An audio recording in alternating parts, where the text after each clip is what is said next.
knowing who you are starts with knowing where you come from. We are the now and the future. We know that we live in a world that offers us endless possibilities. We'll continue to win, to create when, where, and how we want. And if they ask you how we did it, tell them we only know one way to do it. We don't wait for permission. We do it now. My name is AUB-UAR, Wizkid, and I am made in Africa.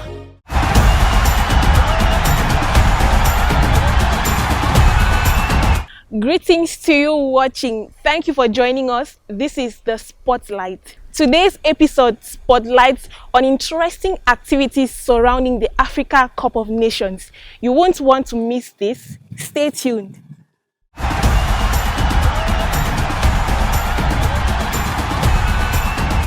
Welcome back.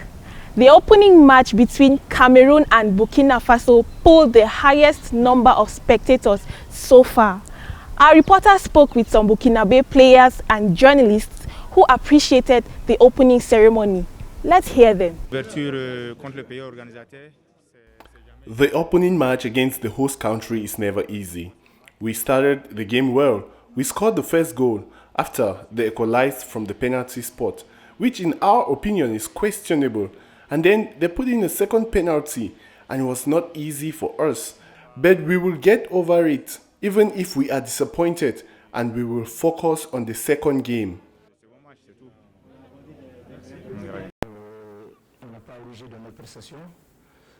I think we had a good match, a good performance compared to a good Cameroonian team.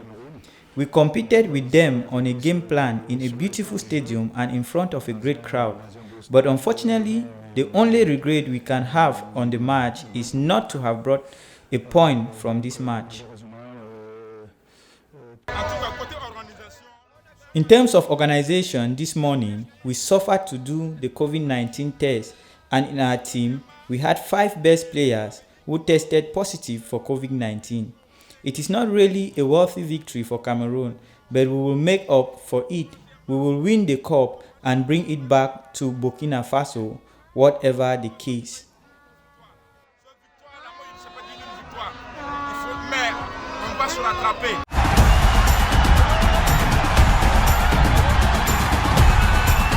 The city of Douala is a melting pot of Cameroonian delicacies. Are you in Douala and not know where to find these delicious meals?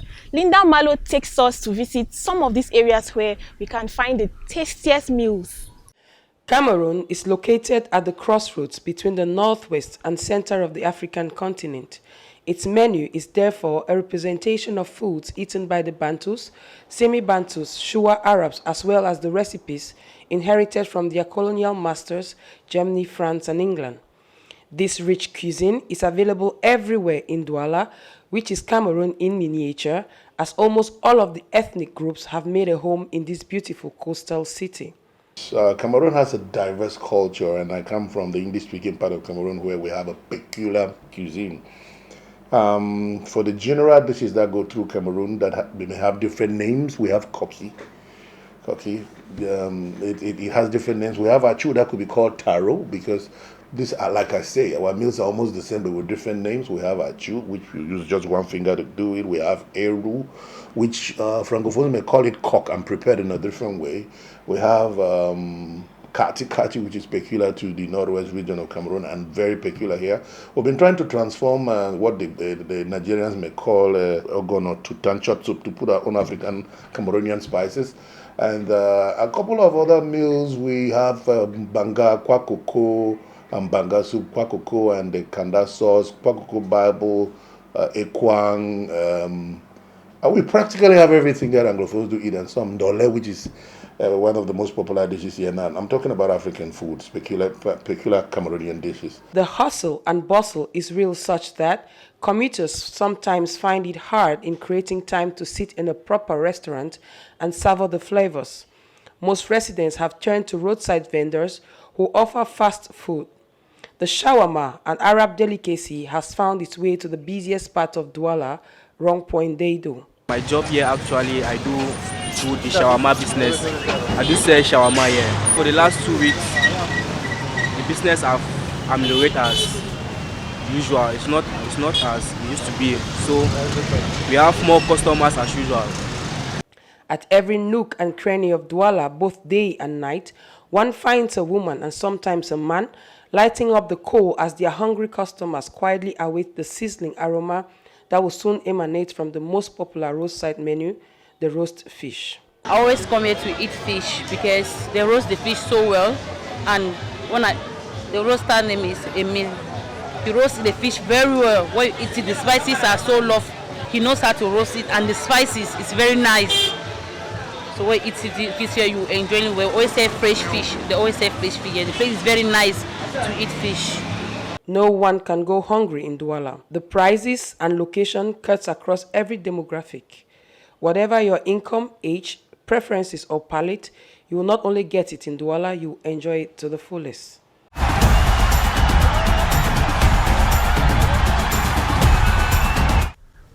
As earlier mentioned, the Spotlight brings to you interesting moments of the Africa Cup of Nations. Some may amaze you, but no comment.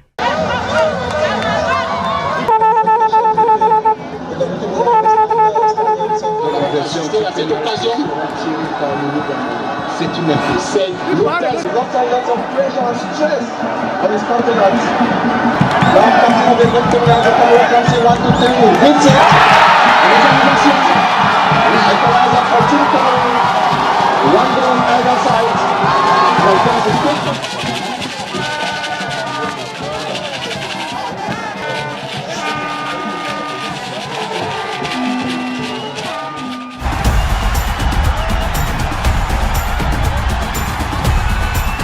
Let's take you over to Gabon. Did you know that until the year 2000, their national team was nicknamed Azingo? Now it is called Le Panthère. In the following report, our correspondent in Gabon tells us more about Le Panthère. 2 out of the 3 players summoned by Patrice Neveu, that is 63% of his workforce, are discovering the most prestigious competition in continental football. Ahead of the AFCON, the team has had a series of encounters to work on their collective identity.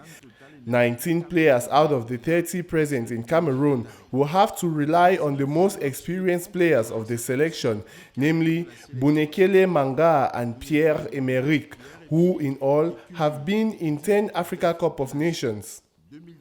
Around this strategy, represented by Bruno Ekwele Manga and Pierre-Emerick Aubameyang, the coach has added Lord Palon. He will be in his 4th AFCON. Amongst those experiencing their 3rd AFCON, you have Feme Zoe, Johan Obiang and Kanga Gulor. Close to them, the 2 AFCON appearances, Marion Limina, Moussa Vukeng, Dimi Bonga, Serge Ngwali, will try to make the Gabonese people forget the 2017 edition played at home. Far from being a group lacking experience, the first quality of Coach Neveu remains his strategy, a signal that the 19 players discovering AFCON have their work cut out.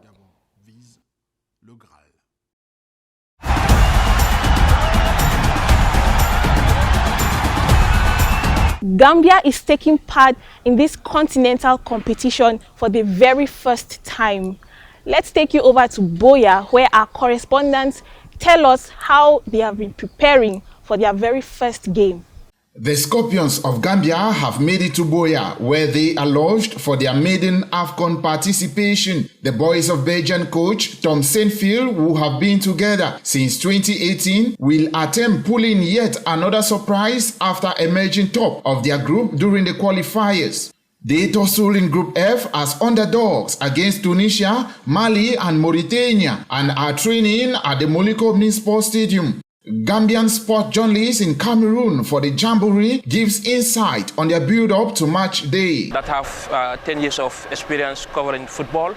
In the last 5 years, I have intensively followed this squad, the national team, the under 17 and the under 20. Tom Senfit has his full team here. There are two words that have been surrounding the Gambian camp. That is, we are the underdogs. But if you remember Madagascar or even Cape Verde and Equatorial Guinea, and if you go back to history in 2017, when Cameroon won the African Cup of Nations, they didn't have the best of team. They were also underdogs. So most of the people, especially in our group, which is Group F, where we have Mali, where we have Tunisia and Mauritania.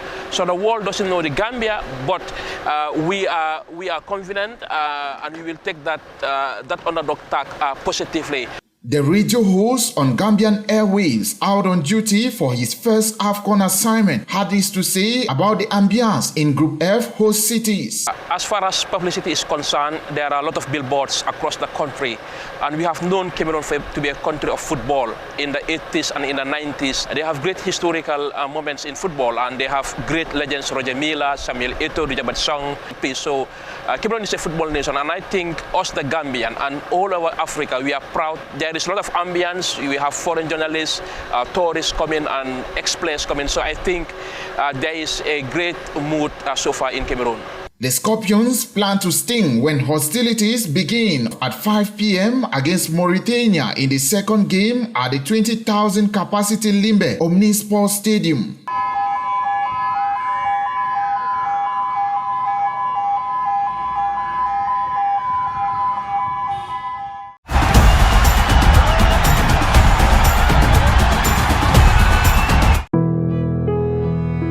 We understand that it's not just about buying a dress. Being able to pay your bills. The ticket is just showing cartoon. But I just paid for it. Promise. I promise. Making that quick stop at the shop. Or sending some money home for the holidays. We just received the money right now. You're welcome, Mom. I told you I would send it. It's about the 90,000 businesses across 13 countries in Africa who trust us to keep their promises.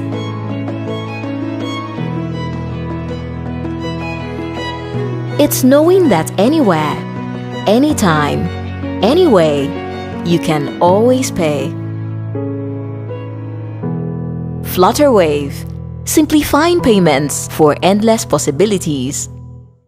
We have come to the end of this episode of the Spotlight. Until next time, see you. Bye.